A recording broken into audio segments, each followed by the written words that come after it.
Hi guys, Sabrina from Campbell's Freedom Farm, and it's always exciting when you can plant your first crop in the spring.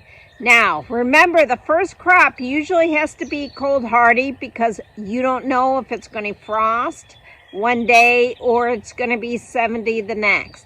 So, what are these plants that we could plant in the spring? They're the cruciferous vegetables. Now, these are the sulfur-containing photochemical plants. And you're like, what? Well, it's the sulfur that not only helps them be cold hardy, but it also gives it the bitter taste that people don't like. But this summer, I'm going to show you how to cook them, especially in the Cooking with Taylor and Stefan. But these nutritious veggies have all the cancer protective chemicals that we need. So now we have to acclimate these. Let's call it step one. We have to acclimate these to the cold. And you're probably questioning that.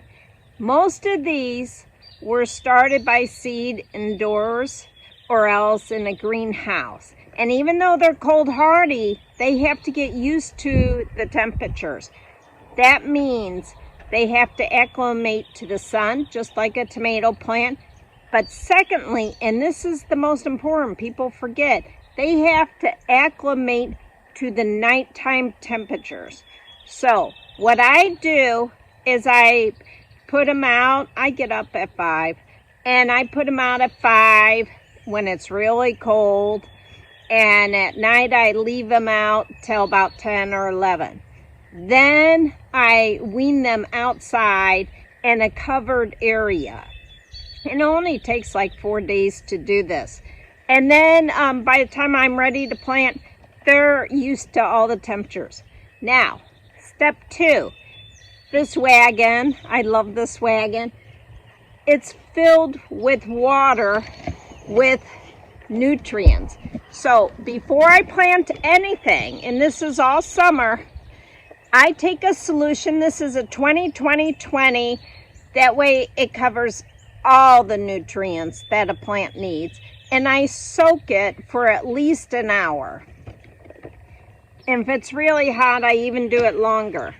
So the reason I do that, I want them to get into the soil with the nutrients they need right away. So they're not stressed. They're going to go straight to growing. Now, third thing, the soil. We want a lot of leaves in most of these. I mean, the broccoli, we want the fruit out of there. But we want a constant supply of nutrients in that soil. I plant mine in compost, and I'll show you my compost. I do leaf compost, and I continually add. Huggy Bear's like, is it time to eat? He doesn't like these. And I'll show you what I mean. But I have one bed that we're going to put these in, and this was my winter bed, and I kept it covered.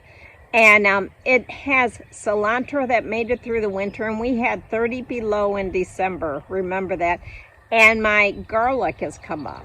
So let's go in there. Hopefully you can see the sun goes back and forth. See inside. The vegetable plot that I use for the cold hardy. Now, most of it died in December. I have a weed. And I'll get that later. But look at the cauliflower. It is actually coming back. So I'm going to leave that. I'm kind of curious what will happen. Now, you want soil that's nice and loose. You want the roots to be able to just go down. Now, all I do, I put the broccoli and the Brussels sprouts in the front of this because they're the shorter. And the kales, look how tall these are. I put them in the back. then the really small cabbages, and by the way, I never harvest the head on this. I use the leaves for cooking. So I'm constantly pulling the leaves off on this. They go up front. And my Russian kale. I heard the white kale is actually even more hardy.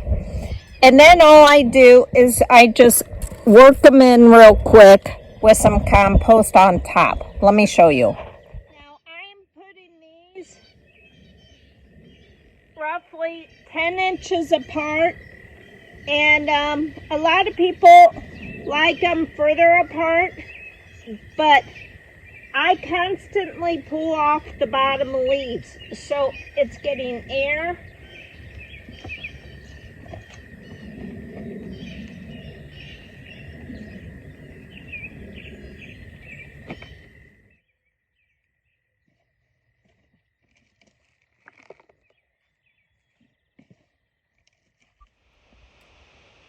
Okay, so everything's in.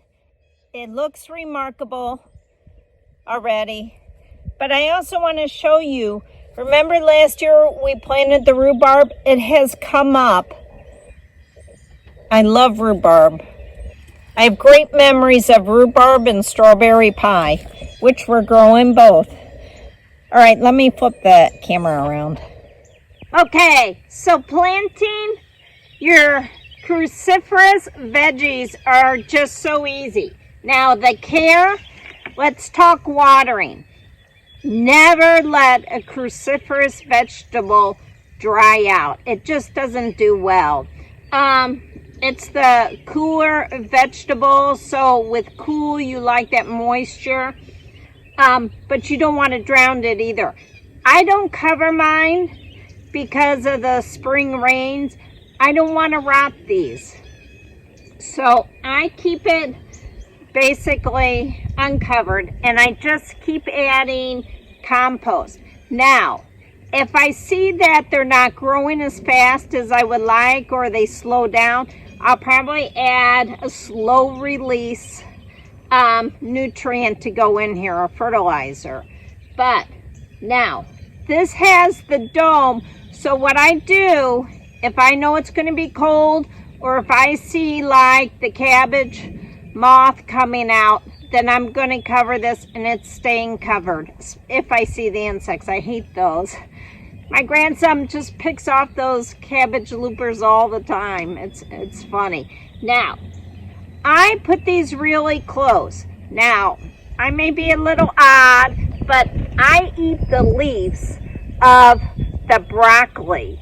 So as the broccoli comes up, I tear off the leaves and I use them in my salad.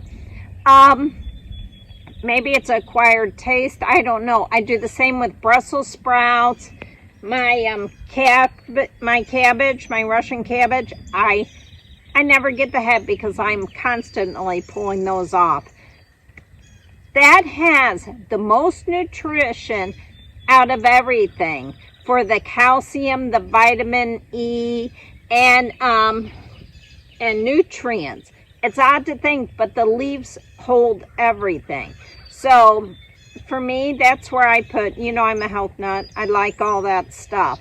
So try to eat those leaves, but while you're taking those off, it's also getting airflow, which keeps insects away, and bacteria, mold, and everything else.